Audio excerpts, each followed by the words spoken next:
Yeah, so we're just looking at this hive here. You can see all the female workers on this hive, busy gorging on honey and kind of just going about the day. If they're not gorging from the smoke, they're kind of just doing their own thing, working. You'll notice they're not even buzzing. They're very, very quiet. Yeah, I don't hear anything. And that's a great example of a hive that has a good temperament. They're not angry. This hive's been open for a lot longer than I normally open them for, and they have no issue, no problem. Look at that. Wow. Pretty impressive that they're so quiet, right? Wow. It reminds me of cooperation. I mean, humans, the ability to mimic this kind of cooperation would unleash so much potential. So I'm going to close this hive up. We're going to take a look at, we're going to go ahead and take a look at another hive. Yeah. The reason I'm going to close this one up is because they've been so good to us, and I don't want to overstay our welcome. Yeah.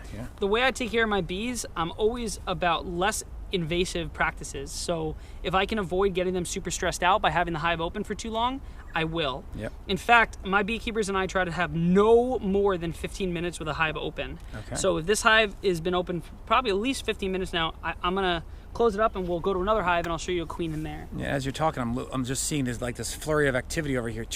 All over. It's actually one of my favorite things to wake up in the morning, come down here with a cup of tea, and just drink tea and watch that. It's like probably one of my top 3 favorite things to do. Really? Because when you watch those bees coming out early morning, the sun goes right through them, so you can just see them flying. It's an unbelievable sight. I'm bringing tea. Let's do it, man. Whatever week morning, I'm there. You use honey in your tea? Heck yeah, man. Honey from these girls. All right, here. man. All right. I mean, I also eat it straight. I eat a lot of honey fully straight, just right from the jar. Is that because of the natural antibiotic and antibacterial effects? The benefits of honey can be realized when you're eating it straight, not in tea. When you eat it up in tea, it's a great additive to tea, but it kills the beneficial stuff in it. You don't want that scalding water, right? Yeah, you want to have that natural stuff go into your gut, and then let your body process it.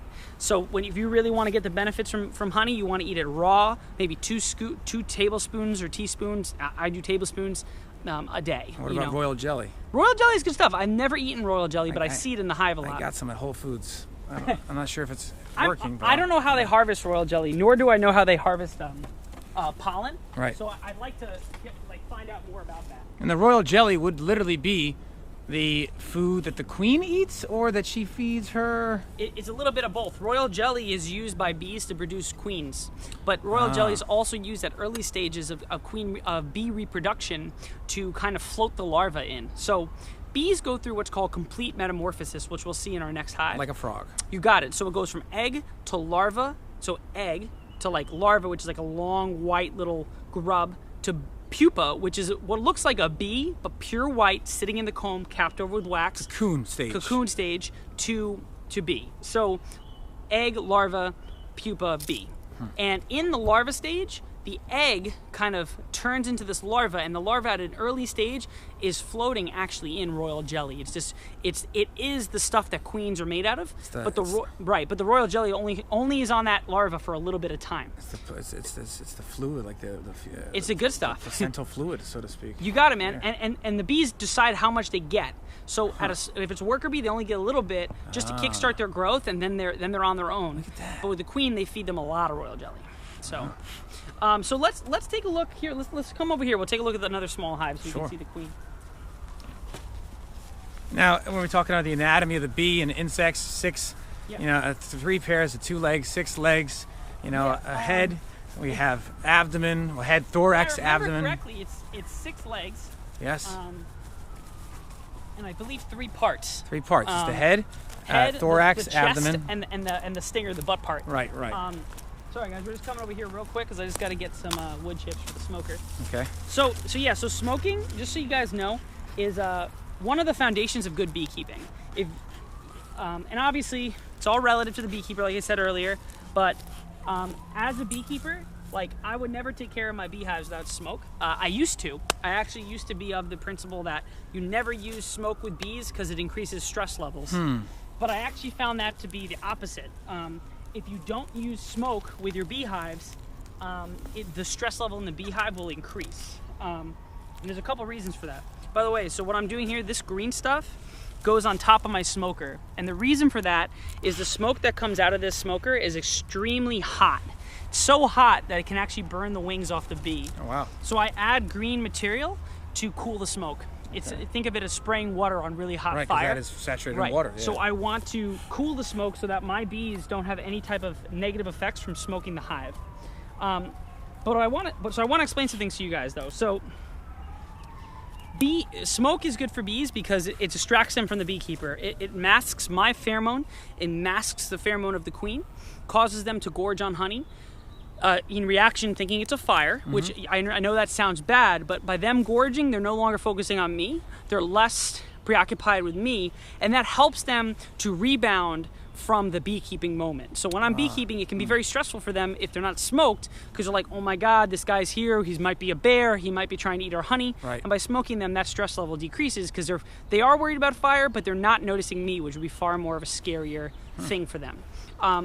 And when I didn't used to use smoke with my beehives, I used to find that my bees would get increasingly more aggressive. So the more I went into the beehive without smoke, it just worked them, the angrier they kind of got every time I opened it. Because every time I opened the hive, they thought I was like a bear. There was no anesthesia, no right, distraction. they were just every single time they were worried that I was going to hurt them. So they got meaner. And I really think that smoking bees is one of the easiest things you can do to help your beekeeping practice.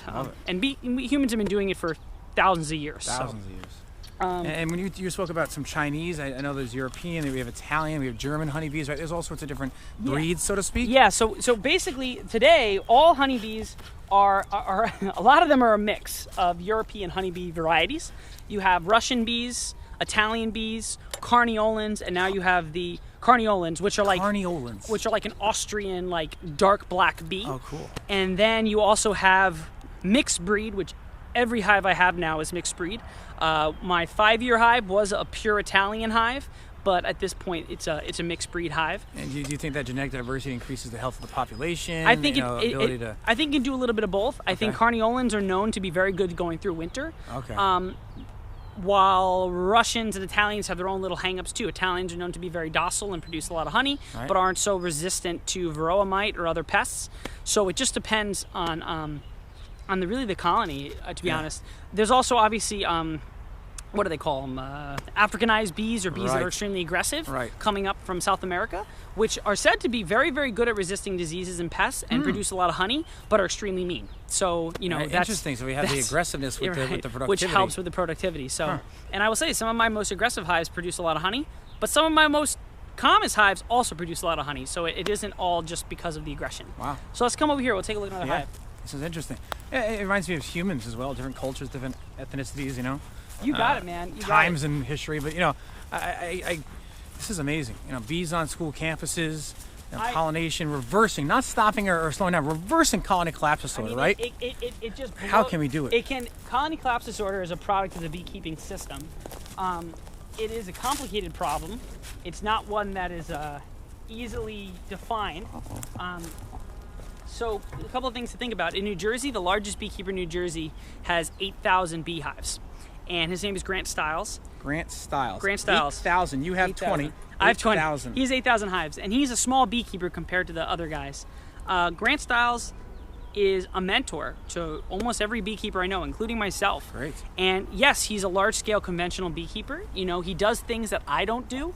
But at the same time, he's responsible for getting most beekeepers started. Right. So we can't really judge the large-scale beekeepers always as the 100% evil problem, because they're not. They're guys that have kept bees alive for a long time. Right. And Grant obviously doesn't take care of 8,000 bees himself. He takes care of a lot of different things. I think he has like 4,000, 5,000 hives that he manages, and the rest of them are other hives that he ships. But he ships his bees around. He's a migratory beekeeper. He ships them to different parts of the country to pollinate different plants. And, when you watch all the honeybee documentaries on Netflix, that's what you hear about, is migratory beekeeping. And which, for our viewers who don't know, we're talking about, we don't have enough bees to support the amount of pollination that's needed for these massive macro, meaning big scale, huge almond farms, huge flowering, apple farms, peach tree farms. So we have to literally drive in bees, rent them, pollinate, and drive them out. Conventional farming and monoculture farming requires conventional beekeeping and monoculture beekeeping. That's how that goes. Right. So Grant Stiles is an example of that. He's a guy who's helped me out a lot. But but there's differences between our approach. So when I talk to him about colony collapse disorder, he's someone that you'd want to ask about it because he has 8,000 hives. Yeah, I will. And he said, he said basically that it's a five-part problem. I'm going to try to remember all of them. One is varroa mite, which is an invasive pest that lives on the back of honeybees. Varroa mite. Varroa. V-A-R-R-O-A, I think. Varroa. Okay. Varroa mite is one pest you guys never hear about, but it is one of the biggest problems for bees. Right. They live on the bee's back, and they breed inside the hive.